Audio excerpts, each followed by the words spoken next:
Sometimes our heroes aren't heroes. Good morning, All Souls. Did you hear what I said? Sometimes our heroes aren't heroes. I'm going to tell you a story. I've been researching my family history. I was excited to learn that my great uncle, Albert G. Walls, was a member of the 54th Massachusetts Volunteer Infantry, the 2nd African American Regiment organized after the Emancipation Proclamation to fight for the North in the Civil War, the same unit featured in the movie Glory. My uncle fought at the Battle of Sault Legree Island near Charleston, South Carolina on July 16th, 1863. 17 men were wounded, 14 killed, and 12 never found. A letter from a surviving comrade said that Albert Walls remained at his post and fought until killed or taken prisoner. His body was never recovered. A few years ago, at our family reunion, my cousin George, or as others know him, U.S. Marine Corps Brigadier General George Hilton Walls, Jr., dedicated a marker to our Uncle Albert on land that's been in our family since the 1820s. There wasn't a dry eye in the place. That same year, I learned about Uncle Albert on my mom's side of the family. I also learned about my great-great-grandfather on my dad's side. His name was Weary Clyburn, and I actually learned about him through a story on NPR. He was either the first or second black man from North Carolina to earn a Confederate pension.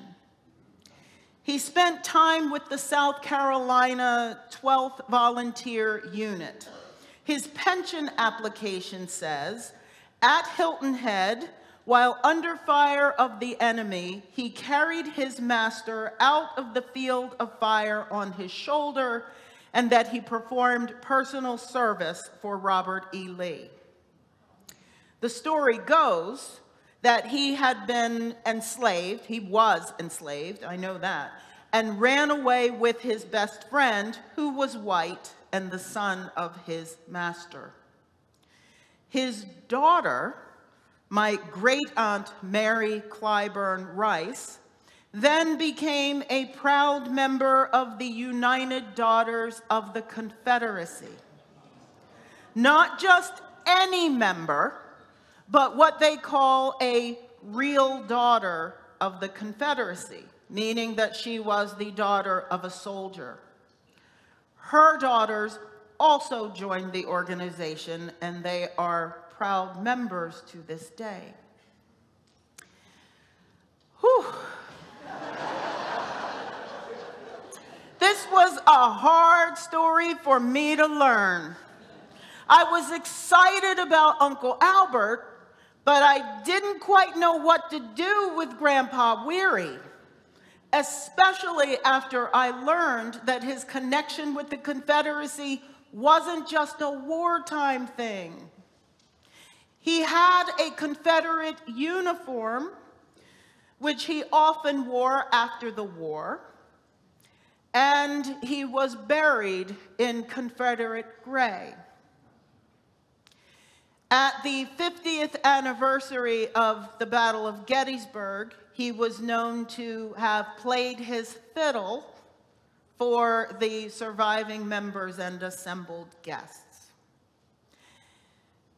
From my vantage point, the Confederacy isn't necessarily a good thing, as you can quite imagine. Yet this man was my second great-grandfather. I guess sometimes our heroes aren't heroes.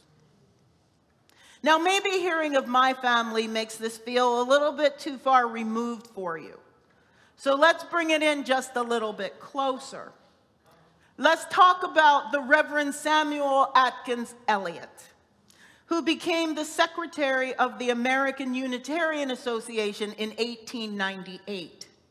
He came to the association at a time when it was in organizational and financial disarray. He gave himself the title of president in 1900 and set about the work of consolidating and bringing together the National Council of Unitarian Churches and the American Unitarian Association into one cohesive organization of member churches with a revamped governance model.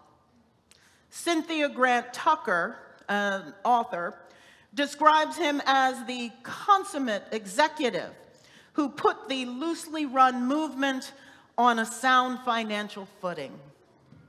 Many historians believe that without Elliott, the association might not have survived. And maybe we wouldn't be here today. He brought wealthy, prominent Unitarians to the board to help get it back on solid financial footing. Under his watch, we got General Assembly, increased public advocacy, ministerial credentialing, a comprehensive Sunday school curriculum, and moved the association into its longtime headquarters at 25 Beacon Street in Boston. He was known for visiting churches all over the country. Amazing man, right? And he voted against women's suffrage, and he opposed women in the pulpit. That Cynthia Grant Tucker that I talked about, the author, she's written a book about the Iowa Sisterhood, a group of amazing Universalist and Unitarian women ministers who founded churches throughout the Midwest. And when I say founded, I mean founded. They did not need mortgages. They did not need any of that. They raised the money. They built the churches. They staffed the churches. They ran training programs for the community. These women were amazing. Samuel wouldn't visit them. He ignored them. He thought women were, quote, poor professional risks, being creatures designed for private life and supportive roles. He said that women could never be preachers or heroes, but as homemakers, we could evangelize to souls within our short reach and fill a lifetime with small and kindly acts. Isn't that nice? And he didn't think much better of people of color. He didn't believe that blacks were intellectually capable of understanding Unitarianism. He wrote, "The lower classes, Negro and Chinese and various half-breeds, are more nearly brutes than anything I have ever known." Harsh, huh? But he got better. His opinion softened over time, so that by 1930, he merely found us entertaining. Speaking about the black people that he encountered during a trip to Florida, he said, "As to the darkies, I can't get enough of them. Such happy-go-lucky, merry, shiftless rascals as they all are. I never get tired of listening to them. I've seen a good deal of them, for they work best with a white man bossing them all the while, and I have had that duty several times." Yeah. Another difficult story. This man saved Unitarianism, yet would not have supported my ministry. Sometimes our heroes aren't heroes. Now, before you start thinking, I'm glad we don't have that issue here in Tulsa. All I'm going to say is Richard Lloyd Jones. So we idolize these people. We build them up into something larger than life. We put them on a pedestal. We do this with all kinds of people, with athletes, entertainers, politicians, and ministers. We create an image in our minds that is based only on a portion of that person's existence. For some of us, the thought of a hero brings to mind like a comic book superstar, right? Batman, Superman, Wonder Woman, or for me, Black Panther. Superhuman creatures that can stop speeding bullets and reverse the spin of the earth. We know this isn't realistic. These people exist only in mythical fantasy worlds. They're heroes, but they're not real. The more traditional definition of a hero is someone who is admired or idealized for their courage, outstanding achievements, or noble qualities. Maybe you think of Winston Churchill, or Theodore Roosevelt, or Maya Angelou. These are some of my heroes. People who, through their courage, through their genius, transformed my world. Heroes stand up for what is right and just. They're willing to make the ultimate sacrifice, to give their lives for what they believe in. Reverend Dr. Martin Luther King Jr. fits that bill. Heroes are people of great talent. They have a superior innate ability and that special mindset that makes them better than everyone else. Not more valuable people, but better at what they do than anyone else. Roger Federer or Serena Williams in tennis. Pavarotti, Beyonce, Prince. Artists, athletes, and authors, and others who are just way better at what they do than everyone else. Heroes do things that are brave and daring for the good of humanity. Firefighters and police officers and soldiers who risk their lives every day to protect us. I think of the people who have been fighting the fires in California, running toward danger rather than away from it. They are heroes. And heroes are people who overcome tragedy, who hurdle huge obstacles and beat the odds to achieve success. The child raised in poverty who manages to make it through a poor public school and get a college scholarship. The adult who holds down 3 jobs while taking care of kids and going to school at night. Heroes are people who are fighting the good fight just to survive. The disenfranchised folks who walk hundreds of miles to reach our southern border and what they think will be freedom in the United States. The cancer patient enduring round after round of chemotherapy. The people who are fighting the good fight just to survive. They are heroes. Sometimes our heroes are fighting the good fight and it's not as dramatic a way. Think about this. The volunteer who never misses a shift. The parent who always makes sure that the kids have food to eat, clothes to wear, books to read, a roof over their heads, and a kiss goodnight.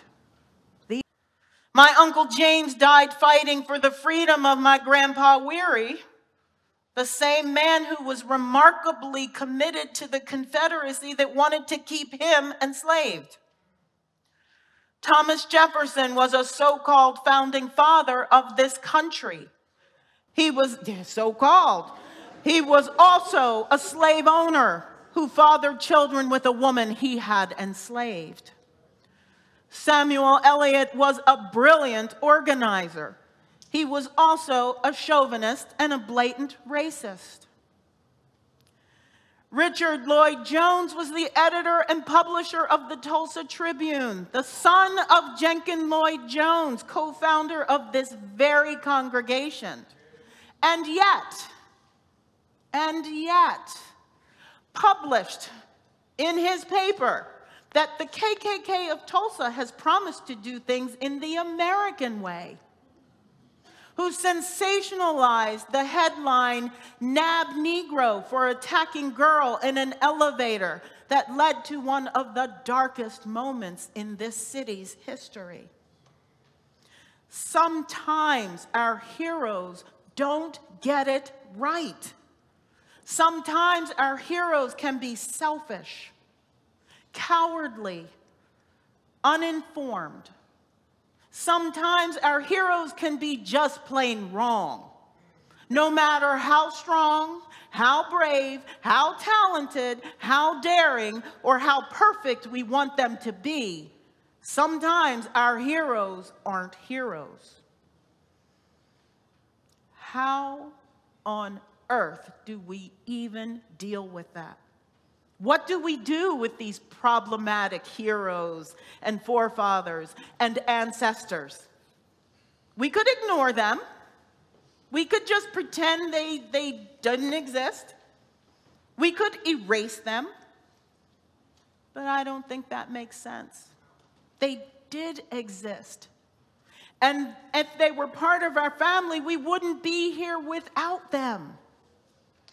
John Beckett, writing about dealing with the legacy of his Confederate ancestors, says, "Very few people are completely bad or completely good, and most were a product of their times and circumstances. To erase someone from the ancestral line because they don't meet our standards of ethics and morality is harsh and potentially unjust. There may very well be something in your life your descendants will look back on 150 years from now with discomfort or even revulsion." Touché. Or maybe we could just leave out the bad parts and only tell the good stuff. But that doesn't work either. It whitewashes the very real harm these troublesome ancestors created. Beckett says some of us carry deep emotional or even physical scars from family abuse. Other ancestors created and perpetuated institutions that continue to cause harm long after they're gone. Ignoring that makes recovery even more difficult. You can't fix what you won't acknowledge and address. Besides, it's dishonest to pretend that someone was heroic when in reality they may have been just mean. So this Beckett calls for a third approach that's grounded in both duty and honesty. It calls us to honor our troublesome ancestors for the things they did well and the things that benefit us today. And at the same time, this approach insists that we not ignore what they did wrong. If they hurt us, our first obligation is to recover from that wound. And if the wound is too deep, if the wound is too fresh, we may only be able to offer them the most perfunctory veneration. And that's okay. That's okay. If they hurt others, our obligation is to make it right, to discontinue the hurtful practices and begin new ones, to disempower and dismantle the harmful institutions. In doing so, we begin to repair the damage they caused and make it possible to eventually offer them veneration that is both full and honest. We can do this. We can do this, y'all. But it will require that we change our way of looking at things.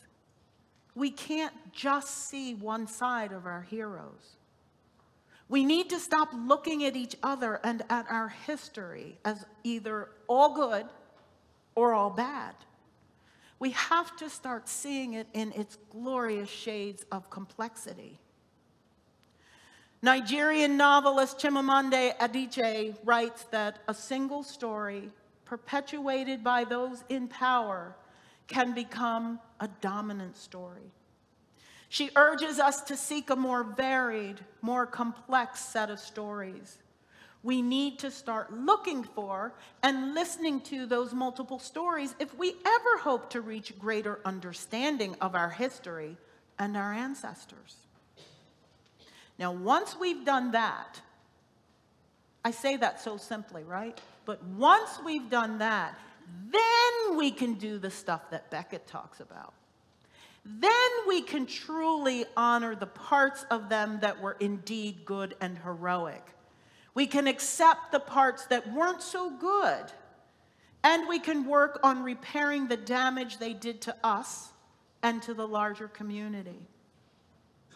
Now, Beckett asks one last question that he says, does this good work rehabilitate our problematic ancestors? Does it rehabilitate their souls wherever those souls may be? He calls that a metaphysical question best left for another time. But what is certain is that it rehabilitates the ancestral line of which you are a part. Now, as for me, I'm still struggling with Grandpa Weary. I am. I was asked to speak at a National Juneteenth thing, and I talked about my grandpa, and I wondered what he did that day. I'm still struggling with him. I'm still struggling with Sam Elliott. And I'm learning to embrace the complexity of their lives and to understand their multiple stories. I'm learning to look for the multiple stories within each person I encounter. I'm learning to be comfortable with the fact that sometimes my heroes aren't heroes. Amen.